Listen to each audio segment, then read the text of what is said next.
আলাইকুম। আমি হাফেজ শাহ আলম, লালমনিরহাট জেলা জামাতে ইসলামীর অ্যাসিস্ট্যান্ট সেক্রেটারি। আগামী 19 এপ্রিল সকাল 9টায় লালমনিরহাটের ঐতিহাসিক কালেক্টরেট মাঠে একটি বিশাল জনসভার আয়োজন করা হয়েছে জামাতে ইসলামীর উদ্যোগে।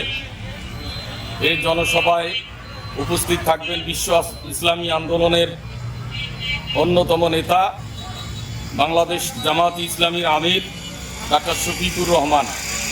তিনি আসছেন, তেনার সফরকে কেন্দ্র করেই মূলত গতকাল থেকেই আমাদের প্রচারণা শুরু হয়েছে।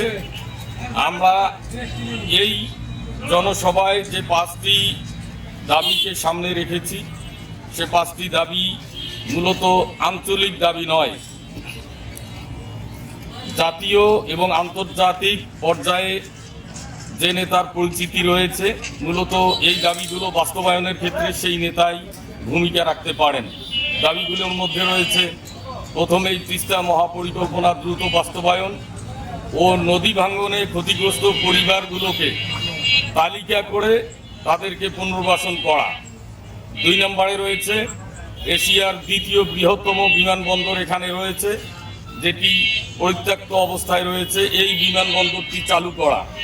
তৃতীয়ত রয়েছে বুড়িমারি থেকে লালমনিরহাট যে রাস্তাটি রয়েছে, এই জেলাবাসীর প্রাণের দাবি একমাত্র এটি মহাসড়ক, এই মহাসড়কটিকে 4 লেনে উন্নীত করা। চতুর্থত রয়েছে মোগলহাট স্থলবন্দর চালু করা, যে স্থলবন্দরটি চালু করলে পার্শ্ববর্তী দেশ ইন্ডিয়া এবং ভুটানের সঙ্গে আমাদের যোগাযোগ এবং ব্যবসা বাণিজ্যের সুবিধা হয়।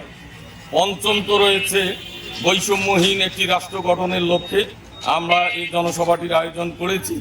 ইনশাআল্লাহ আগামী 19 এপ্রিল সকাল 9টায় বিশ্ব ইসলামী আন্দোলনের অন্যতম নেতা, বাংলাদেশ জামাত ইসলামী আমির ডাক্তার শফিকুর রহমান এখানে উপস্থিত হবেন ইনশাআল্লাহ। আসসালামু আলাইকুম রহমতুল্লাহ। আজকের বাংলার পক্ষ থেকে আপনাকে অনেক ধন্যবাদ।